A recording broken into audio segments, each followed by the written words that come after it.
Hi, welcome to Fiberchats. My name is Irina. I'm the host here. My guest today, I actually met at H&H Americas, Katie, otherwise known Knit Life Oils. Welcome to my channel. You're now officially a guest of my channel. We talked about I it. know. I'm excited. Well, we spent good time at H&H and we actually made the reel together. If you guys on social media, you can check that reel. And don't forget to follow Katie while you're at that. But I was blown away by you because you come across as this shy girl. And then I'm like looking at your Instagram and there is 80 something thousand followers. How Yeah. did you become a Knitfluencer? Um, well, some of it is that I make all the videos alone in my bedroom. So it's very like me and the camera and that kind of thing. And I never set out to be a Knitfluencer. Like that wasn't the goal. I just got really good at the strategies that I've learned on Instagram. And one of my superpowers is consistency. And that is a huge thing on social media is that if you are consistent, then that like works out. So, and right now I've posted a reel every day for the last 2 years straight. And that is really what grew my channel and my Instagram account. Right. I mean, is there really a strategy that works, or like what makes some people successful on Instagram and some not? Because I know so many people that do post every day and they don't see growth like this. Like, what do you think is your secret? I think that some of it is like subtle changes, like things that you don't think matter, or like changing one thing or tweaking something. And the other thing that I've done a lot of is the education part of for myself of what the strategies are on Instagram right now. And like I have a few different people that I follow that I are Instagram strategists and give tips and stuff like that. And I really try to stay up to date on those things of like what audios are trending or those kinds of things. And while that doesn't like do it alone, all of those little pieces together like add up to something that stays relevant as things continue to change. Because one of my least favorite things in the world is things changing all the time. But so I've really made it a point to keep up with how things change and that kind of thing. Well, let's talk a little bit about your knitting journey. Like, when did you start knitting? Who taught you? How did you learn? Yeah. So I actually taught myself to knit out of a book when I was 12, and it was How to Knit for Dummies. That was the name of the book. Um, I still have it. I take pictures of it for social media sometimes. And I watched a lot of TV as a kid, and I realized that my hands were bored. Like I needed something to do with my hands while I was watching TV. And so I taught myself to knit.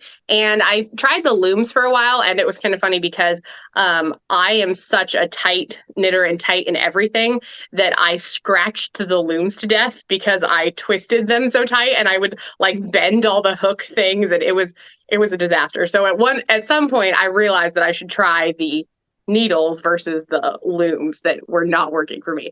So I started with that, and then I knit some straight scarves for a couple years. And then my mom took me to a local knitting store, and they got me into some more like deeper projects and things like that of like my first, well, I guess it was first real project maybe, but like the straight scarves are real projects, but like a more advanced project was a felted bag. And I would not recommend that as a first project because it took months and it was 3 colors. And so I knitted this whole thing and I was so proud of myself. And then felting obviously shrinks. And so the thing was like this big, and then it turned out like this big. And I was like really sad but I was like, okay, I can get that. And so I started going to some different knitting groups and things like that. And that's kind of where I learned socks and I learned different things like that over the years. And it just kind of like added on each other over the years. So, yeah. Well, if you known on Instagram as Knit Life Oils. So let's talk a little bit about oils, and I have a very specific question about it. Okay.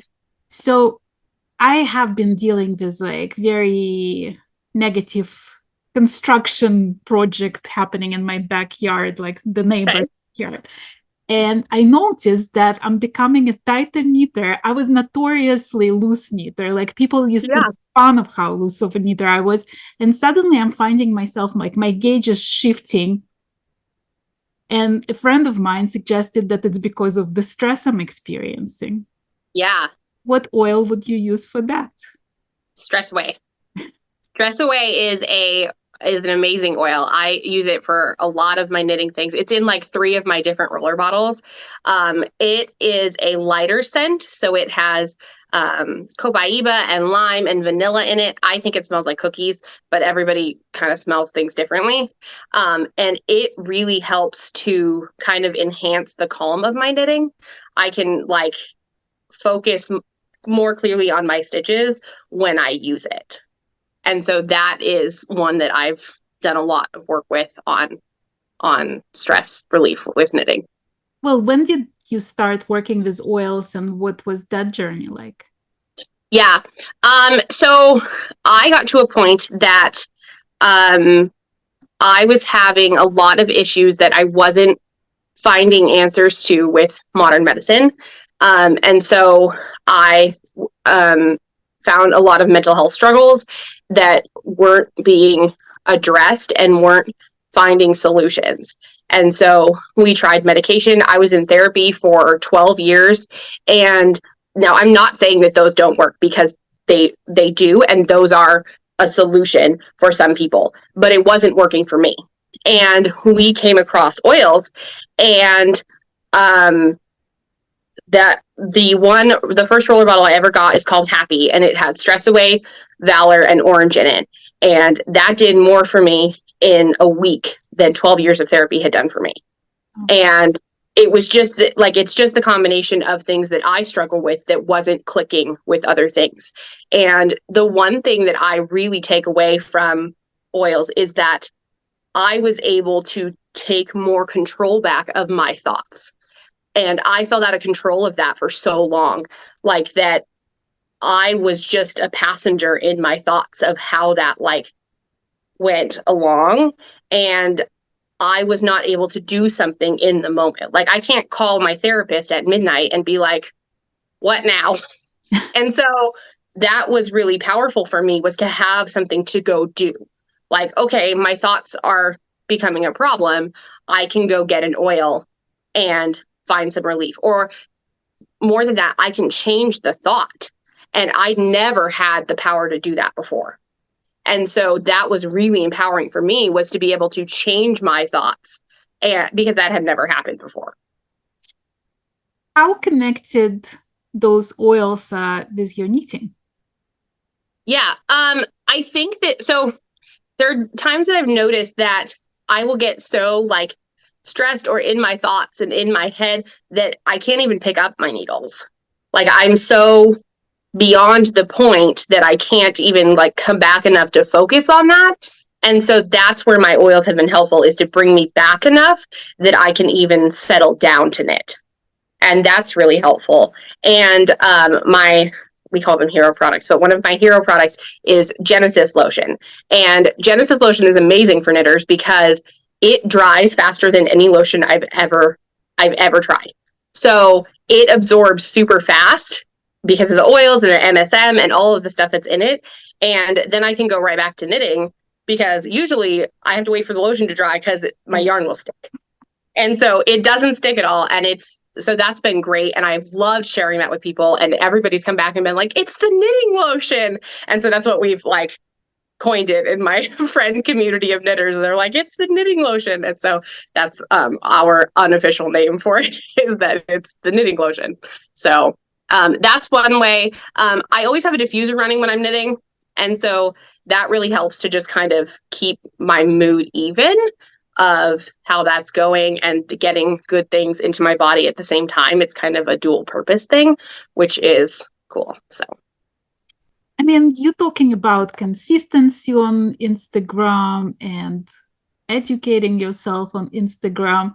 But when I watch your Instagram, my view of you is like very different because I feel like you are consistently educating knitters out there about Yeah. the products that you use or the tools that you use or the techniques that you use, how you use them. I feel like this is your secret to success. It's not necessarily the trending sounds, it's more Yeah. of what you're offering to the community. Is that by design or is that something that just like It's really not my design. It's so what I learned early on Instagram was that um it's really easy to overthink things. So it's really easy to think that I need to make a minute and a half video that like tells you everything I want to tell you right now. And that's not what it is right now that's in the Instagram space. Like it's short viral videos. And so it's like, what can I do in 10 seconds? And in knitting, that's a lot. Like at one point, the average viral video was like 3 seconds. And so I literally made a reel of how many stitches I could knit in 3 seconds, which is like 1.5, by the way. But so it's really simplifying it down. And I realized that little things that I'd been doing since the beginning, like making a slip knot, people want to see that. Like they want to see how that goes or what to do with that. And so I make a video of making a slip knot. Cable cast on has been my favorite for like 10 years. Every time I make a video of that, it's over 30,000 views. I don't know why. It's the same technique every time, but they love cable cast on. Many years ago, I learned a different way to slip knit from Melissa Leitman. And you slip one knitwise and then slip one purlwise. Every time I do that video, it does the same thing. So I really think it's like simplifying it down to bite-size educational pieces that like you come away with one tip. It's not every tip you know about one topic. It's really small things that people can pick up throughout their day that kind of add together over time. So I've done some teaching in person and I've had a hard time with that because it's easier for me to just do it myself. Like I have a hard time using the words. And so it's been really powerful for me on Instagram that I do it myself, and that is teaching. So I am teaching through doing, which has been really effective for me and for everybody else to be able to see. So, I mean, I also find that you touched on very important things, saying that like you can post the same video again and again and people find it new because your audience grows. And yeah, in Instagram, like nobody scrolls back 3 months down. Like right. people are on today's video. Like if you're lucky, they'll see last week's video. So it's a new Yeah. material for so many people that you can basically, like, I wonder if just for giggles, if you can post the same video like every day of the week and it's going to be completely different audience on it. Yeah, I mean, I haven't tried every day, but I definitely do like every 2 to 3 months. And sometimes like I'll use the same concept and refilm it if I have something that like a different color yarn that I can do it with. But a lot of times I do reuse the same videos because it has the same kind of reach and it does show up to new people every time. And so that is like and so I think we have this thing in the knitting world that everything has to be brand new every time we do it, and it doesn't. So like on social media, we can reuse those things. And the other thing that I learned from a lot of different coaches and learning over the years on Instagram is that we know the most about our content. So we think that everybody knows that my 4 main topics are cable cast on, slip knit, oils, and bright yarn. But I am the only one that knows exactly which videos I've posted on that in the last 3 months. Like nobody else keeps track of that. Like if I think about like your content, I know that you did some interviews, but I don't know when they were posted or how they were posted or anything like that. And it's the same all the way throughout. People are not paying as much attention as we are. And it's really easy to be like, oh, well, they're going to know that I posted that again. And they're not. One of my favorite stories is that I was showing my mom my Canva account, and she's like, why don't you ever reuse those? And I was laughing because I reuse them all the time. And she's Right. like, I've never seen them, and it's great. And she's like, well, that's awesome that you get to use them again. And and I was laughing because she is probably the one other than me that knows the most about my account, and she had no idea I was reusing the graphics. So it was proof for me that like that really is the case, that people are not paying as much attention as I am. And it's also like the audience out there is limitless, I feel like, because to me it's like there are some festivals that I come and a lot of people would come to me to say hello, like some people that I interviewed and some people who watched my interviews and some people who follow me on Instagram. And then there are festivals where I'm gonna come and I don't know a single person and nobody knows me. And to me this is like so exhilarating because I feel like there is so much potential out there. Like you're coming and meeting new people all the time, and you learning new techniques, and there's like more to share and more to experience. When we talk about knitting, with like sort of like a lot of people talk about the meditative qualities of knitting, right? That it's good for your mind, it's good for your soul to calm you down. Are you ever stressed by knitting?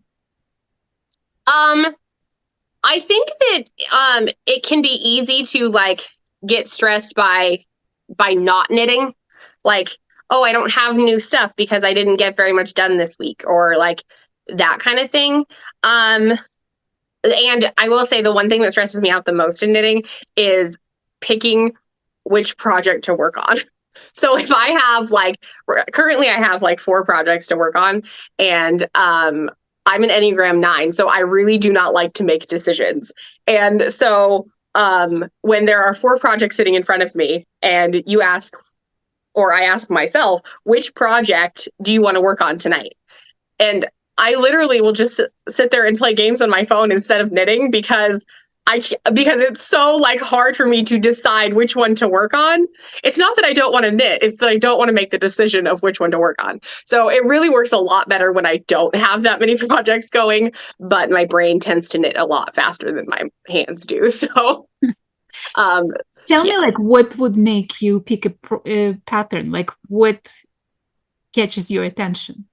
Yeah, so one of my unique things is that I almost exclusively knit in fingering weight yarn. So I can knit in worsted or DK.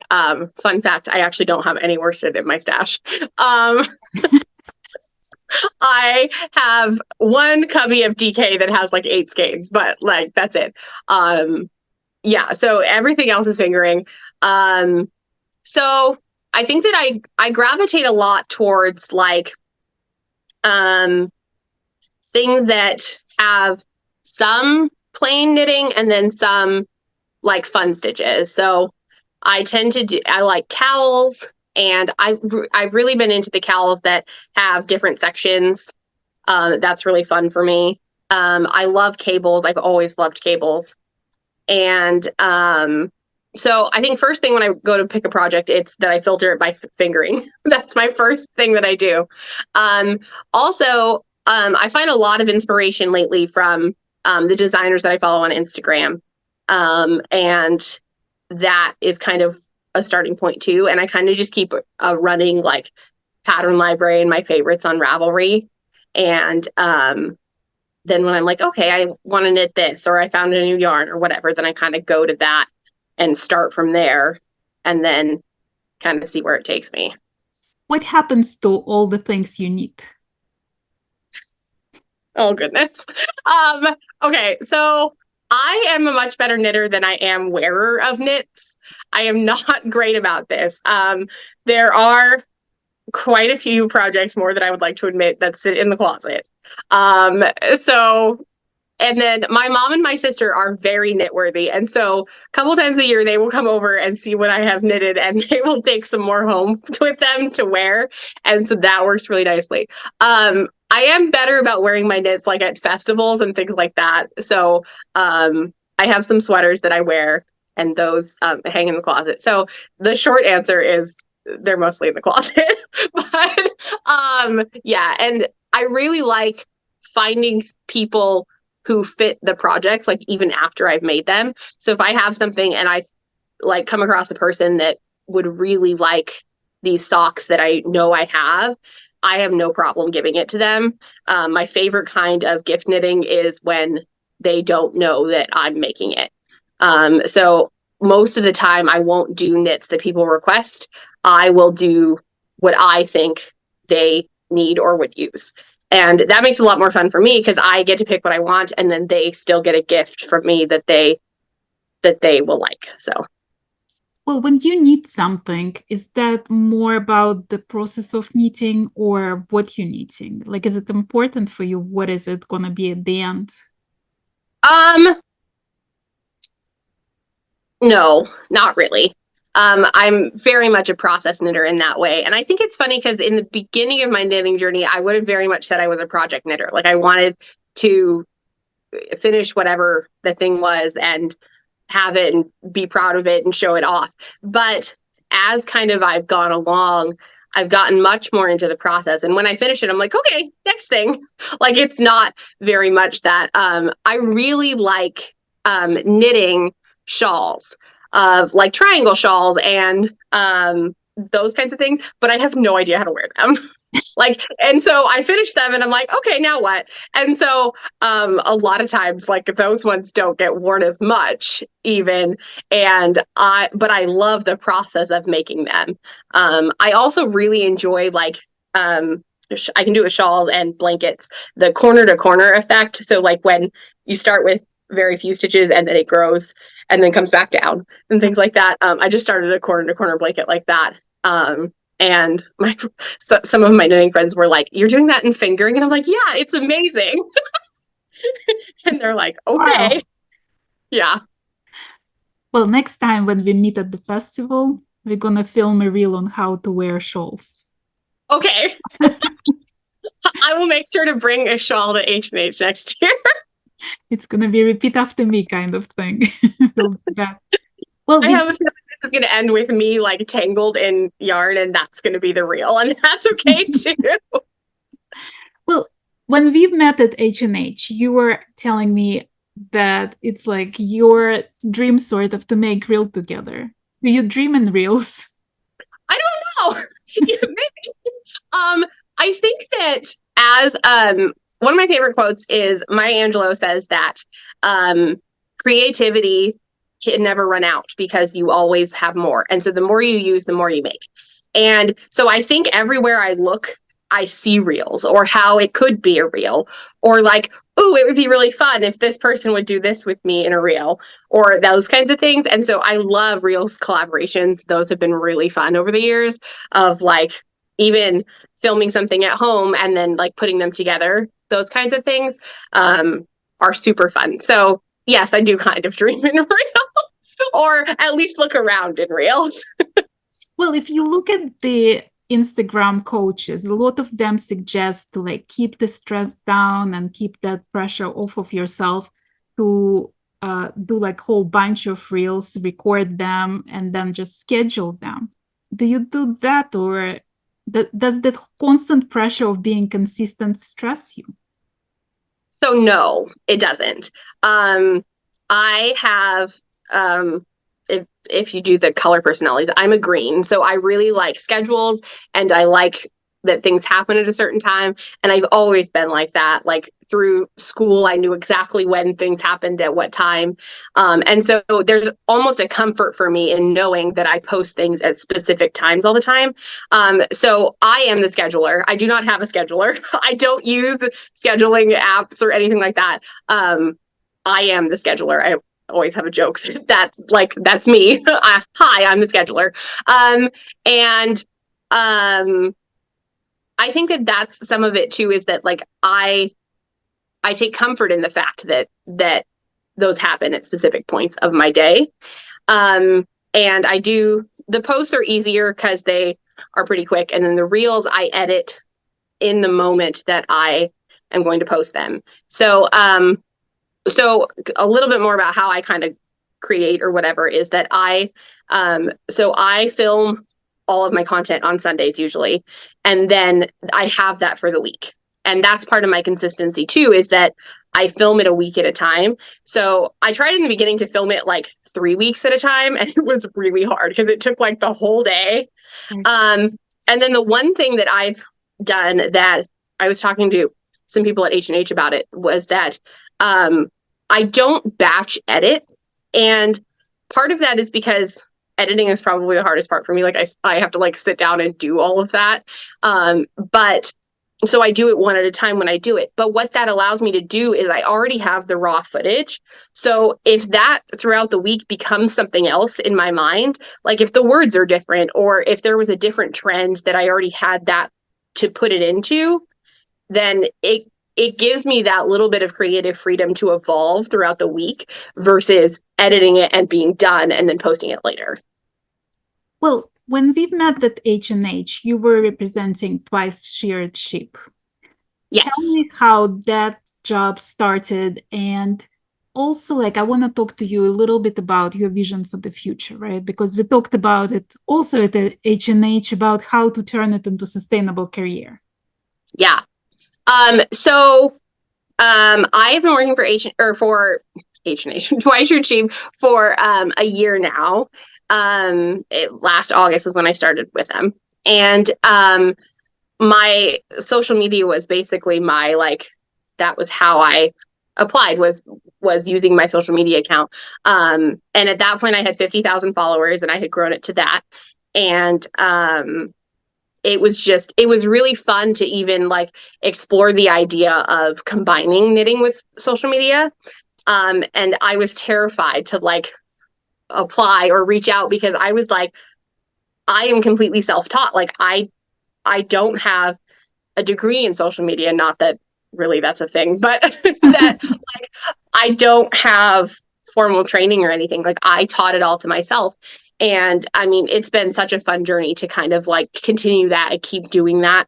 And in the knitting space and to combine my worlds. And it's just been amazing. Well, where do you see it going? Do you have a plan? Do you have any ambitions in that direction? I don't have a ton of vision per se. And I say that because it's better when I don't. I could have never dreamed of what this has turned into. And it was one step at a time of okay, I'm supposed to post on social media. Okay, first post. It was one step at a time that I could have never seen where I am now. And the funny thing is, if you would have told me that, I don't even know if I would have told you I wanted that. I would have been that seems like a lot. So it really built on itself and it really gave me the opportunity to grow with it at the same rate. And so, it's not that I totally don't have vision of where it's going, but I like the freedom that it turns into what it turns into.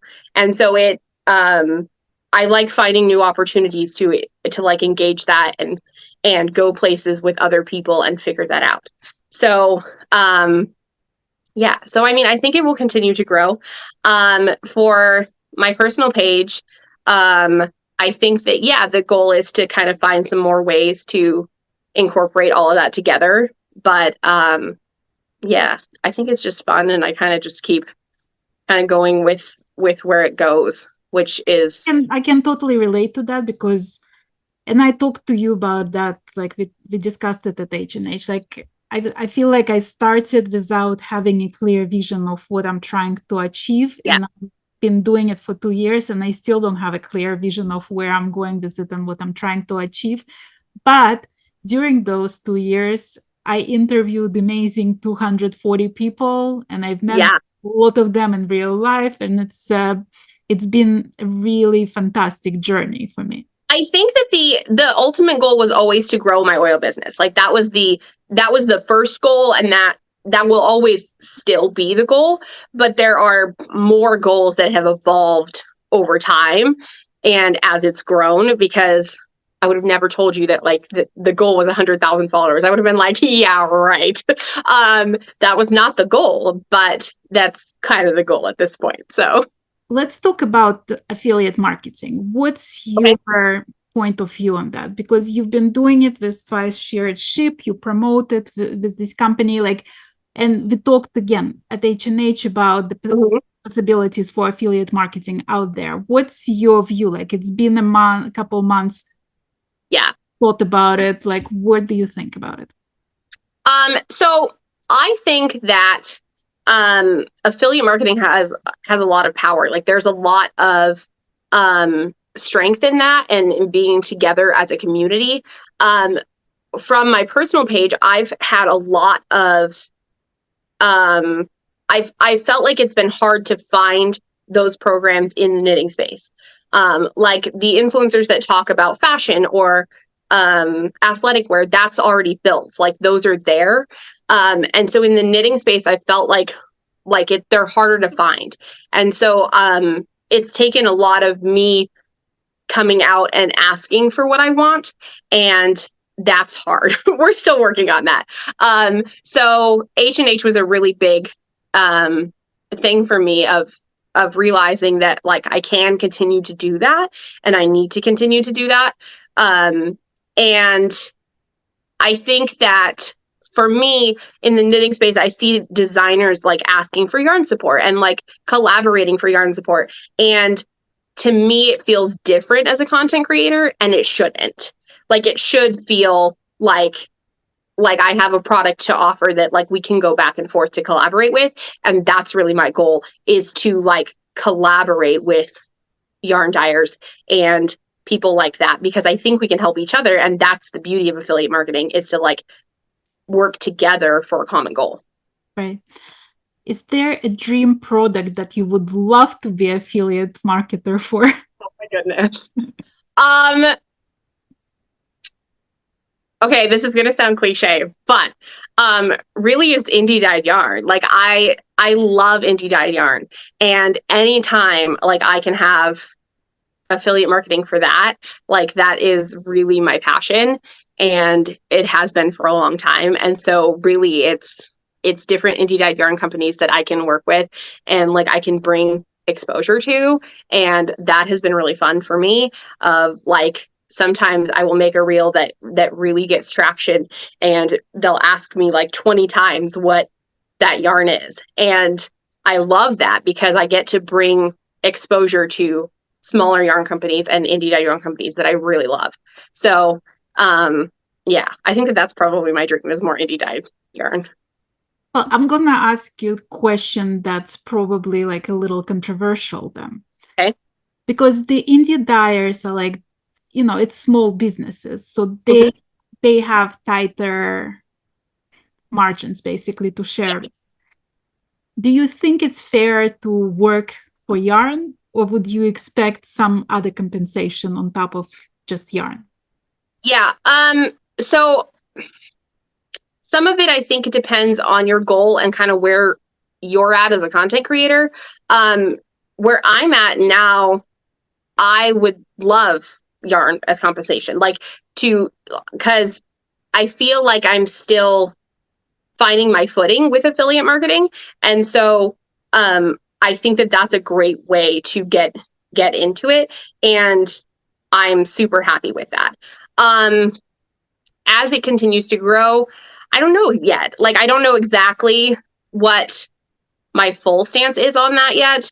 I also think it depends. So like I did one collaboration that they sent us yarn, and I made a sweater, and I probably made like 20 reels about that sweater and it wasn't even about the sweater. It was showing stitches with that yarn in the sweater and those kinds of things. So I think it also depends on how like I'm going to continue to do the content going forward.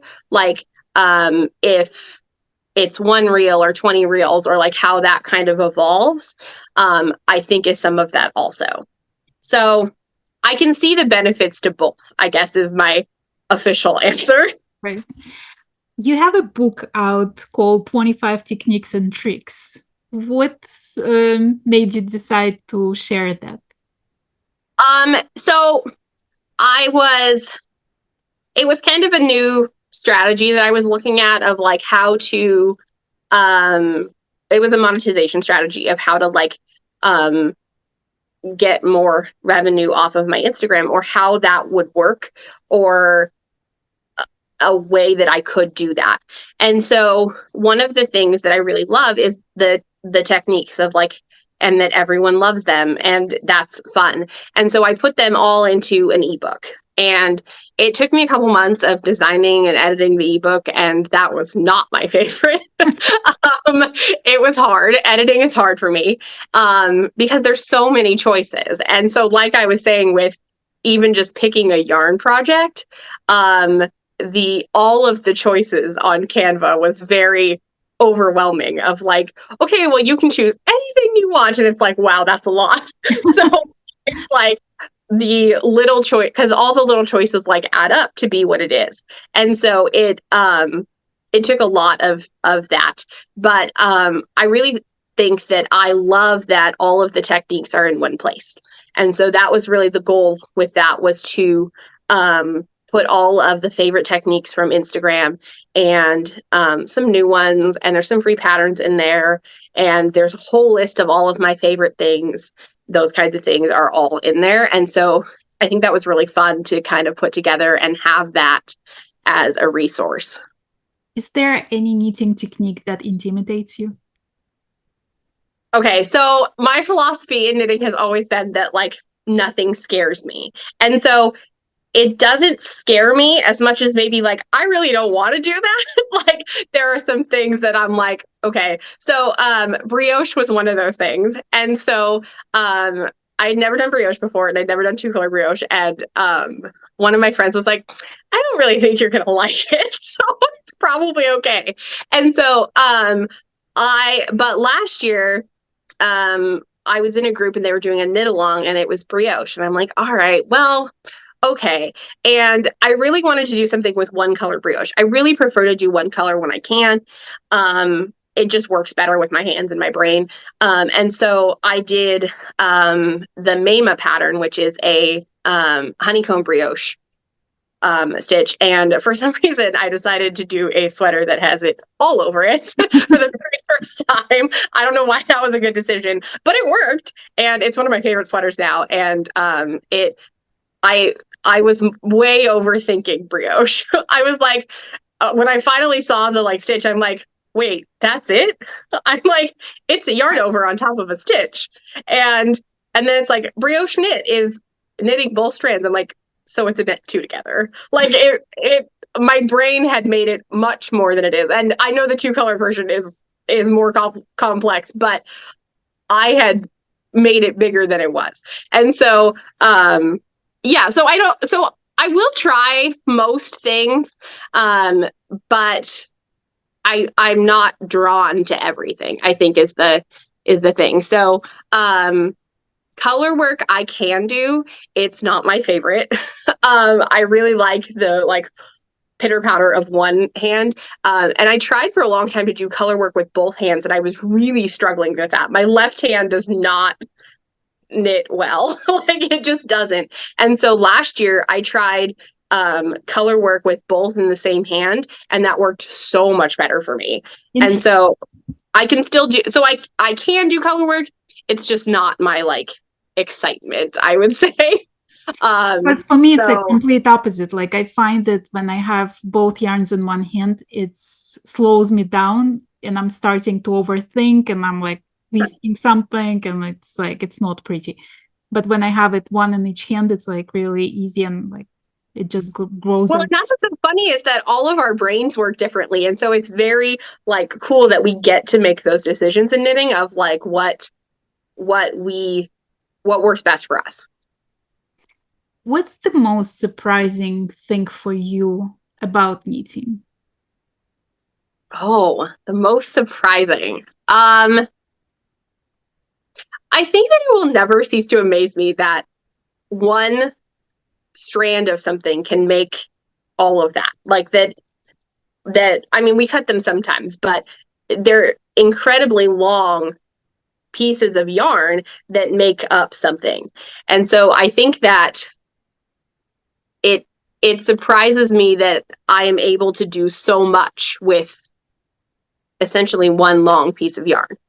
And I think that that will always be cool to me. What your family thinks about your knitting? They love it. They think that it's great. I'm the only knitter in our family. My little sister is 11 and she has tried knitting and she loves crochet. And that's okay. We all get to do what we love. And so she has made some amazing things with crochet. And so that's been really fun to watch. But yeah, I mean it's a fun experience and they're a part of it a lot because obviously my Instagram takes up a lot of time. And so they're a part of that. And we go my mom and my sister have come with me to some yarn stores and stuff like that, and Rose City Yarn Crawl last year, and actually a lot of years. So yeah, so it's fun. What's your feeling about, like you mentioned Knitworthy, your mom and your sister being Knitworthy? What's your feeling about like expectation of people about gifts? Like because they know you a knitter, they sort of assume that it's easy for you, you love it anyway. Why wouldn't you make it Yeah. for me? How do you deal Um, with that? I've come across that a lot. Like, and I'm not very like assertive about it, I guess. So I don't offer very often to like make things. And really I like the surprise part of it. So like I like making it when they don't know. Right now I'm making a baby blanket for one of our coffee baristas, and she knows nothing about it. I told one of the other coffee baristas, but she doesn't know anything about it. So she isn't asking for colors. She's not asking for a specific design. And I get to do what I want and what I love and what I think would look best for her and be the most useful for her. And so that's been really fun for me. And I feel like there's a strength for me in that I get to like explore creatively how I can make for people versus them asking. Right. One of the recent reels I've done was to empty my project bag and show everybody what I had in that project bag. And that was the project bag that I took with me to visit my parents in Miami. What's in your project? Okay, so this is kind of funny because my project bag is kind of my whole knitting table that's next to my recliner.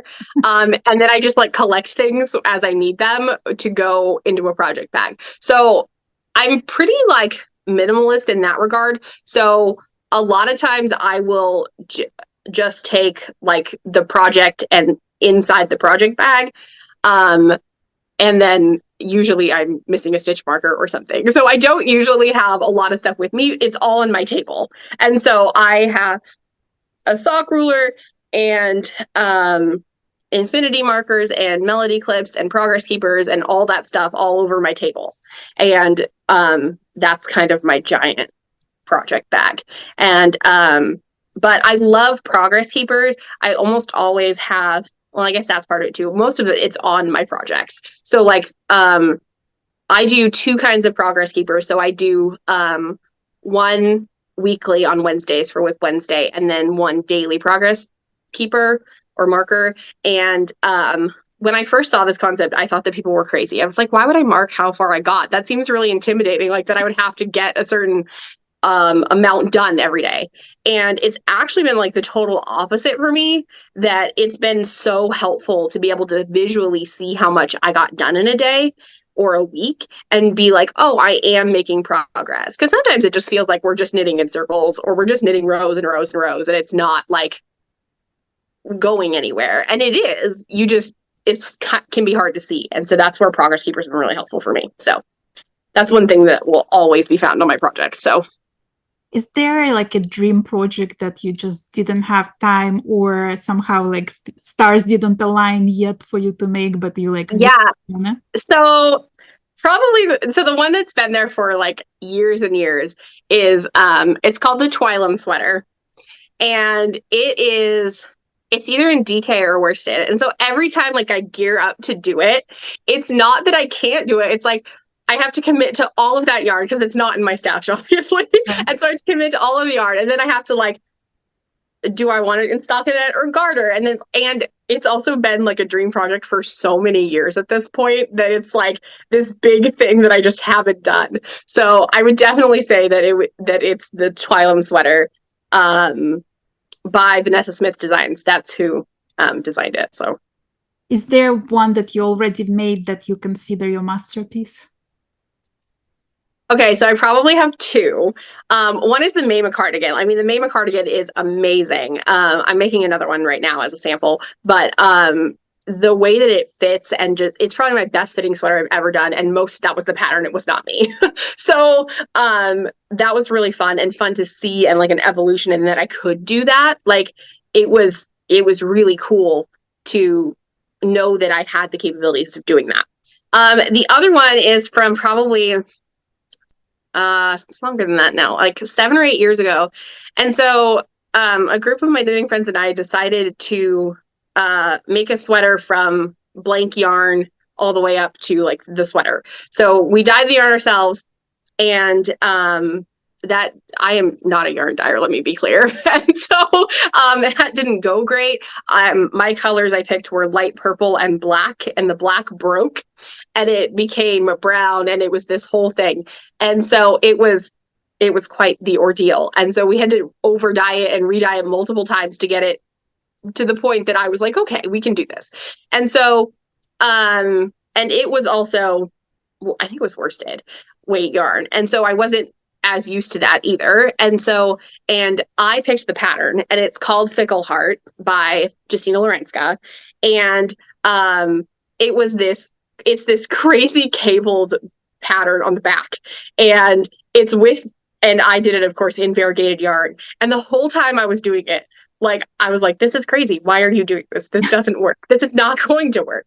And it turned out amazing. Like, it is fantastic. It has like zebra stripes on the arms, the back, like the shoulders. I didn't plan it, but it like perfectly pools into stripes. I mean, like it's quite a masterpiece that I was quite convinced it was not going to turn out at all. So it was really cool. It's also lovingly called the rain sweater because every time I wear it, it rains. And even if there's no rain in the forecast, it will rain if I wear that sweater. It's quite comical. I don't know why that's a thing, but it is. So that's probably one that has the most like story and the most like masterpiece to it. Well, I'm gonna put you a little bit on the spot, but since you said that it's your dream to be affiliate marketer for indie dyers, do you have like 3 favorite that you would be happy to work with? Okay, so I just went to Flock, so a couple of them like were there. I loved Caitlin from Porter Wool Co. She was amazing. That was really fun to meet her and talk to her. I've been already working with Fangirl Fibers, and that has been a blast. Emily's amazing, and we've had such a good time together. And then I'm gonna think of like 5 after I get off. There was Superglow. Superglow is Lindsay, and I love her yarn. And it was so funny because I was waiting for her booth at Flock. And I got there and it was just like, there's so much neon staring at me, and I could not make a decision to save my life. So I literally walked through her booth like 4 times that day before I finally was like, okay, you have to make a decision at this point. So I ended up getting mini skeins, so I got a little bit of everything. So yeah, I think that those are probably the ones like right this moment off the top of my head. But I will have like 10 great answers tomorrow. Well, if those guys are listening, here we have contact information. I'll put it in the description of this video so you can connect and Yes. maybe do something together. I'm so happy to see you on my channel, and I hope to see you on one of the festivals, definitely at H&H, but maybe even before somewhere. Is there a dream festival for you? Okay, so my official dream, and saying this out loud is hard because I don't know how to make it happen, but is to go on a Melissa Leitman cruise. And those have been incredible lately, and I have followed Melissa Leitman for years. every time I come across Melissa Leitman at a show, something magical happens, like whether it's directly or indirectly. Like I just have this, I call her my knitting spirit animal. Like she's been so helpful for so many things in my knitting journey. And that is my huge dream, is to go on one of her cruises and be with her and in that environment for that long. I think it would be amazing. So that's my official. It's not really a festival, but that's kind of my official dream knitting trip. So yeah, well, hopefully it's gonna happen sometime soon. Yes, I'm hoping so. That's one of my goals for sure. And in the meanwhile, let's do some reels together. Yes, please. I love Reels collaborations, and anybody can message me and do Reels collaborations. I love doing that. It's super fun, and the collaborations button makes it super easy, so they post to both accounts, and it works out great. So it's awesome. And for all of you guys, to find Katie, I'm going to put all the information in the description of this video. So follow her on Instagram, check out the oils, get that cream for your knitting for the hands so they're not dry and it dries super fast. And say hi from Fiberchats. Thanks so much, Katie. Thank you for being my guest today. Absolutely. It was a blast.